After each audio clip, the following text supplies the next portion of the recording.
Estos terrenos de aquí pertenecieron a la familia Larrea, por eso hay una calle que se llama Juan Larrea, que está ubicada acá. Yo les decía que esta construcción se iba a hacer allá en la Alameda, pero luego vino una justificación que los terrenos de la Alameda no eran tan resistentes por el peso que iba a tener, que había ese riesgo. Este señor que está a mi espalda es una escultura monumental, erecta, de tamaño monumental, por eso se llama, la escultura monumental excede siempre los 3 metros de alto, ¿no? Porque hay escultura mueble, hay escultura monumental, hay escultura colosal, ¿cierto? La colosal pasa los 20 metros de altura, no sé si se acordaban ustedes eso que yo les comentaba. Conocido como el santo del patíbulo. Hay un grupo activista que todavía conversaba con un historiador, que está queriendo vender un tour desde Europa, un tour de García Moreno, para seguir los pasos de García Moreno. ¿Dónde está García Moreno? ¿No? Como lo dijo Ingrid, García Moreno fue un hombre muy católico. Pero yo diría que católico, alguna vez hablaba y decía, creo que García Moreno fue un buen término por Chupa, que es Chupa es un gusano que absorbe. García Moreno en su concepción como político, como presidente de la República del Ecuador, pues tenía sus cosas buenas como también tenía sus cosas malas, ¿no? Entonces, García Moreno prácticamente aparentaba ser un gran religioso, porque tras de ese manto blanco de la religiosidad que estaba él aliado a la iglesia, porque él fue un hombre muy vivo en ese sentido, él sabía que si tenía la iglesia de su lado, tenía el pueblo en sus manos, ¿no? O sea, eso fue tan fácil, lo que dijo Ingrid se llamó una consulta popular, o sea, era un hombre que muy inteligente, ¿no? En estrategias para poder manejar. Entonces, claro, García Moreno, dice Ingrid, ustedes saben, él propone la carretera que ahora se llama la Panamericana, nace la carrera García Moreno justo en Santo Domingo, donde hay un hito en Quito, no en Santo Domingo de los Áchilas, sino aquí en la plaza de Santo Domingo, ahí hay un hito de la carrera García Moreno que es en honor a él, ¿no? Donde inicia. García Moreno es el gestor para que se cree la Politécnica Nacional, la Escuela Politécnica Nacional, ¿no es cierto? Que la teníamos allá en el campus universitario.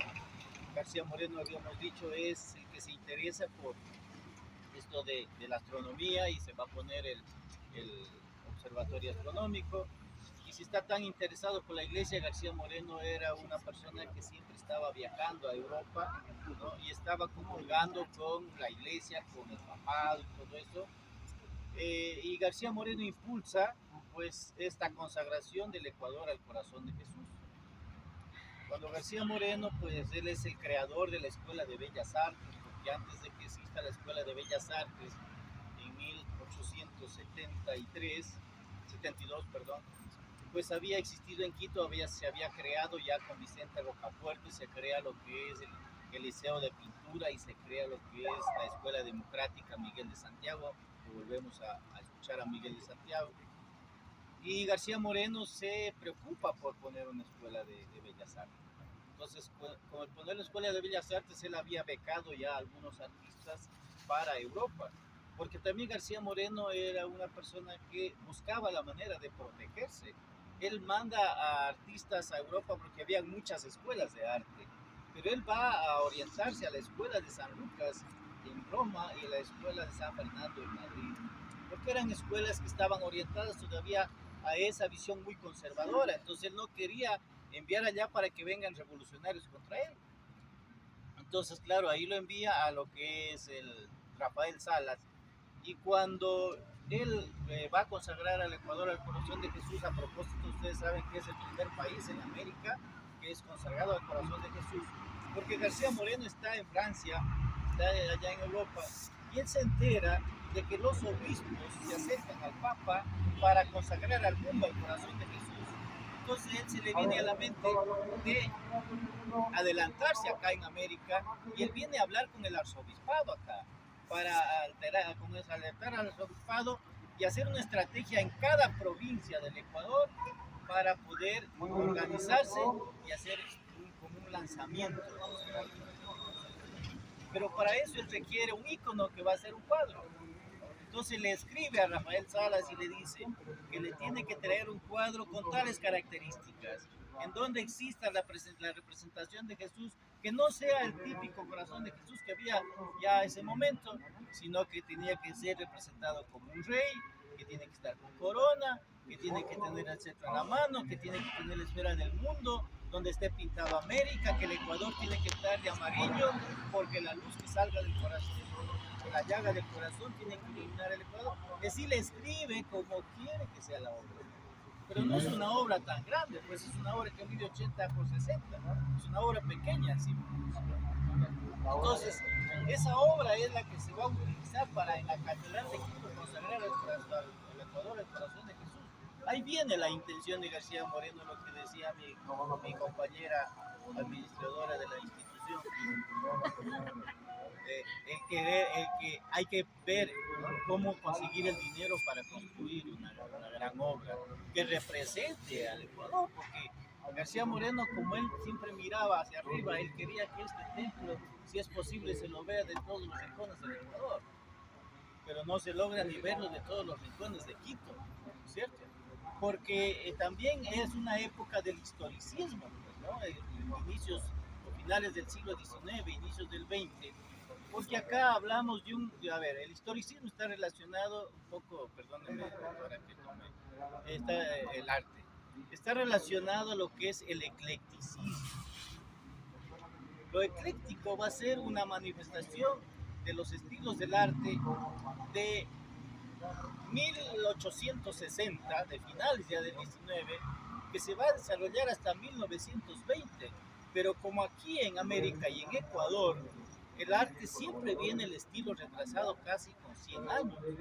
Por eso es que se encuentran este tipo de representaciones posteriores, ¿no? En definitiva, en ese sentido. Entonces el eclecticismo lo que hace es tomar elementos de los estilos pasados para traerlos a una modernidad y diseñarlos que tengan una armonía tal. En definitiva, el historicismo pasa igual, pero lo que busca el historicismo es traer una réplica, ¿no? De un diseño muy parecido a lo que se había dado anteriormente. Entonces, esto en historia, la gente, así como dicen que Quito se fundó el 6 de diciembre, también aquí se toma esto. Dice, esto es neogótico y es neogótico.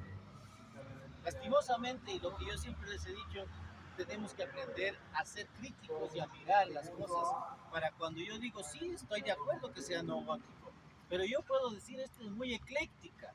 ¿Por qué neogótica? Por las formas que tiene. Las puntas. Y ahí vemos que tiene esta influencia neogótica. Porque miren, ¿qué es lo que les digo yo?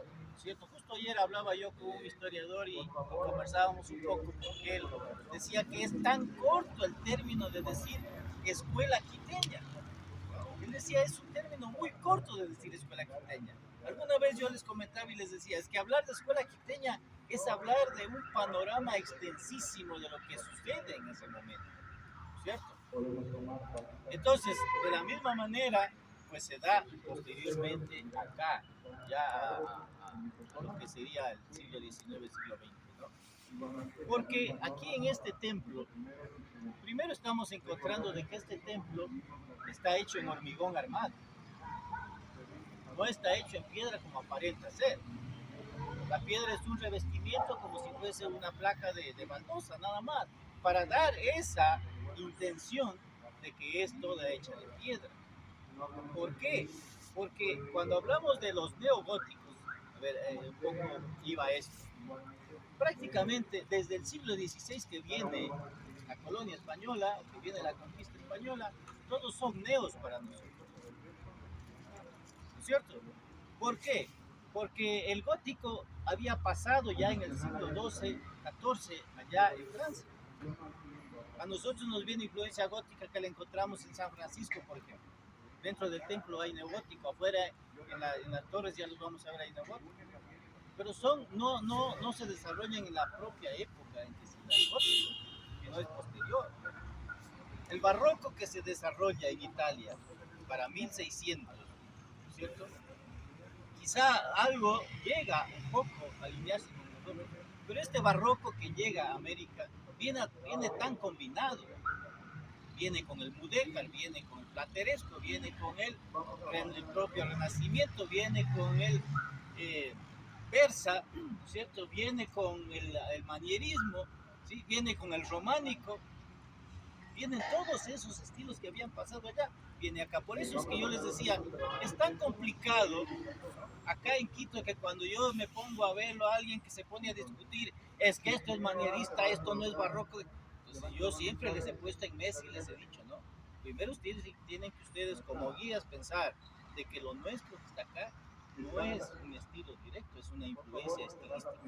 Y el barroco nuestro así se viste, ¿cierto? Así se viste. Y eso es hablar con criterio de conocimiento, porque estamos mirando que hay una influencia y otra en un solo edificio. Entonces yo no me equivoco, porque si alguien me pregunta y me dice, pero ¿y por qué dices eso? Es que yo le voy a explicar lo que les voy a explicar ahora aquí, ¿cierto? ¿Por qué yo discuto que esto es neogótico y que es ecléctico, ¿cierto? Entonces miren, la estructura como que se va hacia eso. Primero, en el siglo XIX viene toda esta moda del gótico, de volver a esa influencia de poder entender y comprender de que Dios es tan poderoso. Entonces estas construcciones del neogótico vienen a ubicarse en sitios muy difíciles, que esa es la otra que yo les decía que se justifica el no hacerlo abajo.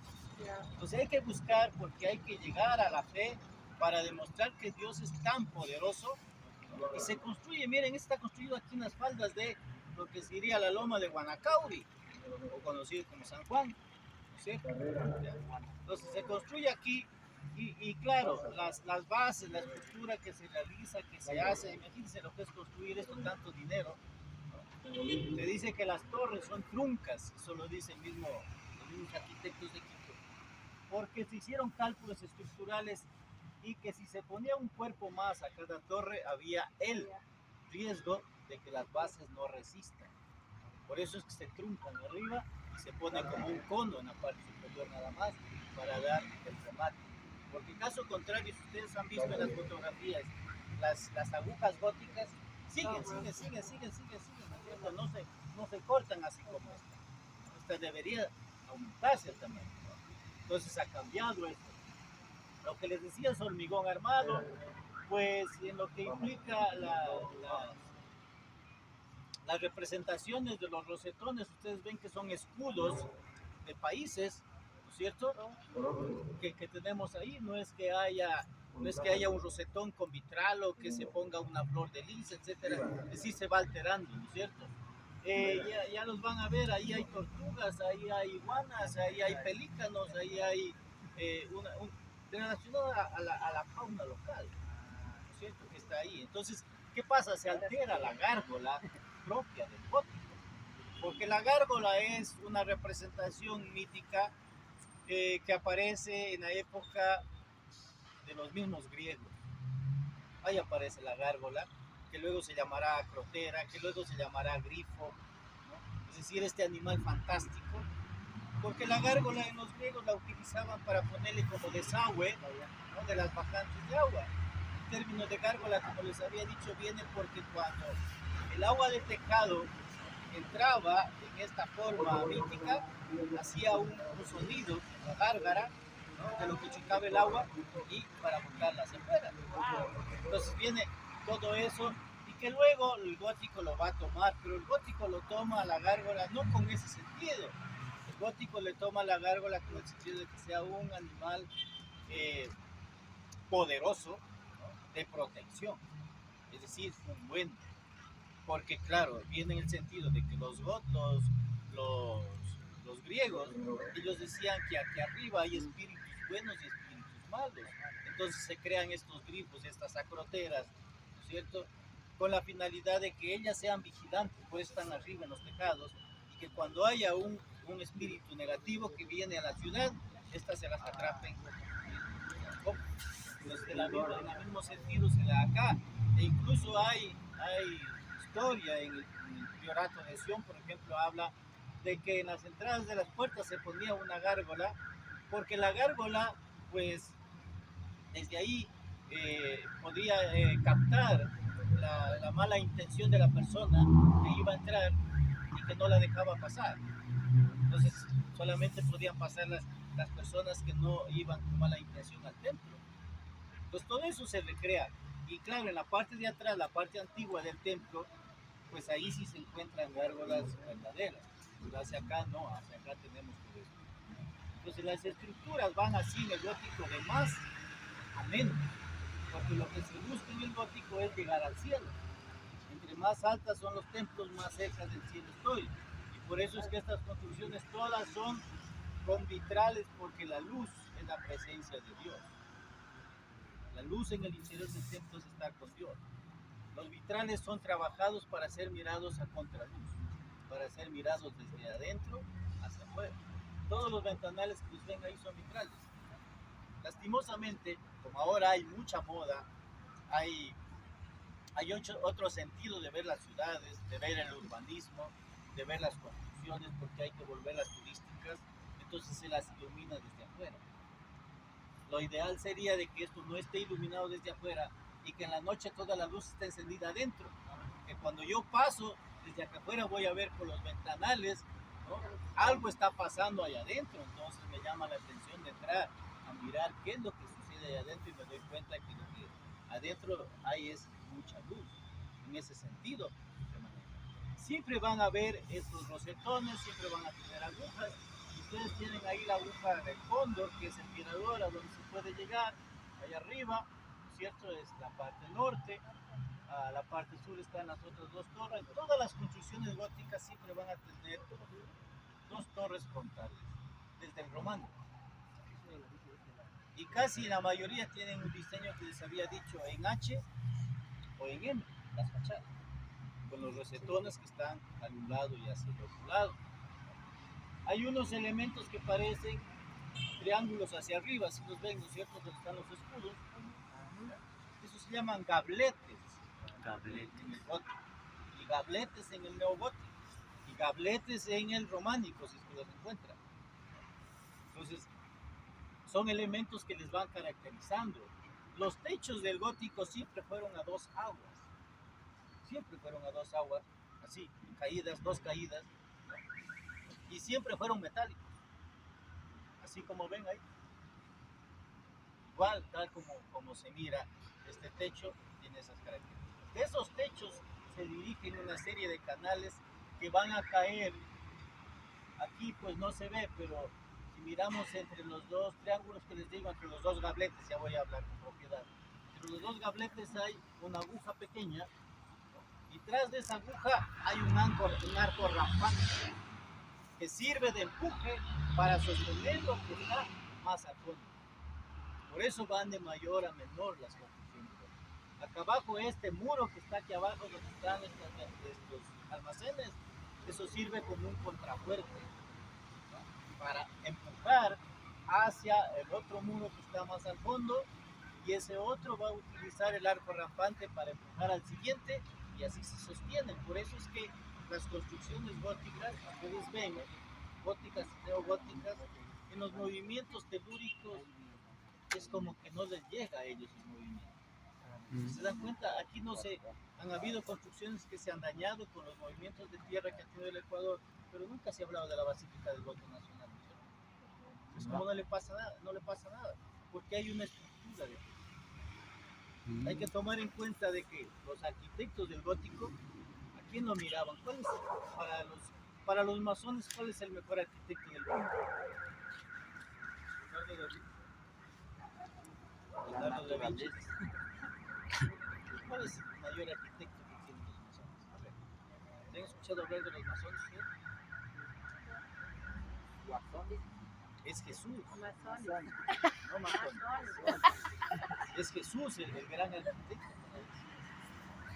Entonces, la estructura, a ver, ¿por qué les hago esta referencia? Porque en realidad el gótico se da en el siglo XII, en la época en que esta logia, ¿no?, gana un gran poder. Porque los edificios del gótico están relacionados con la logia masónica, ¿verdad? Tras de esta arquitectura hay mucha ciencia. Masón quiere decir albañil. Tras del albañil que construye esto hay mucha ciencia. Ahí atrás está toda la sabiduría, están camuflados los grandes arquitectos, los grandes genios. Entonces, en esa época ellos quieren demostrar que el poder de Dios es tan fuerte que en la misma naturaleza puede derribar lo que hace para Dios. Y ustedes saben, la catedral de Notre Dame se quemó, pero no se derrumbó, ¿cierto? La catedral de Reims no le pasa nada. La catedral de Burgos no le pasa nada. La Basílica del Voto Nacional en Quito no le pasa nada. La Basílica de la Virgen del Cisne en Loja no le pasa nada, y eso está en la cima de una colina. La iglesia de Biblián Biblián, ¿no es cierto?, de la Virgen del Rocío, está colgada de la peña y no le pasa nada. La de las Lajas, que está acá en Colombia, que está apoyada por un puente nada más, ¿no es cierto?, no le pasa nada. No le pasa nada con los movimientos de tierra. Miren cómo demuestra, porque hay un trabajo de ingeniería espectacular atrás de eso, de una gran ciencia, para que esta estructura que tienen las construcciones con estas características no las derriben ni la naturaleza. Entonces, así se maneja desde la conceptualización de la construcción de estas edificaciones. Las otras que tiene el centro histórico son construcciones que tienen una influencia muy románica, en cambio, porque también en esa época, románico es antes del gótico. Para el románico demostraba la estabilidad de Dios. Son bajas, son horizontales, y las construcciones de las paredes son similares a las paredes que hacían los templos los egipcios, en forma de un talud. La base mide 2 metros, pero la parte superior mide 1,80, 1,50. Entonces es como cuando yo me paro así, ¿cierto? Si yo me paro punto, alguien me empuja y me caigo con facilidad. Pero si abro las piernas, complicado que me caiga con facilidad. Entonces, todo eso está analizado. O sea, la Edad Media es una época que dice que las ciencias y las artes desaparecen. No desaparecen. Las ciencias y las artes se las coge la iglesia. En la iglesia hay mucha ciencia. En la iglesia están los grandes arquitectos, los grandes filósofos, los grandes constructores. Así funciona. Ay, perdón. Lo siento. Sigamos hablando en el bus porque no estamos con el tiempo, ¿ya? Lo siento yo. Tranquilo. No.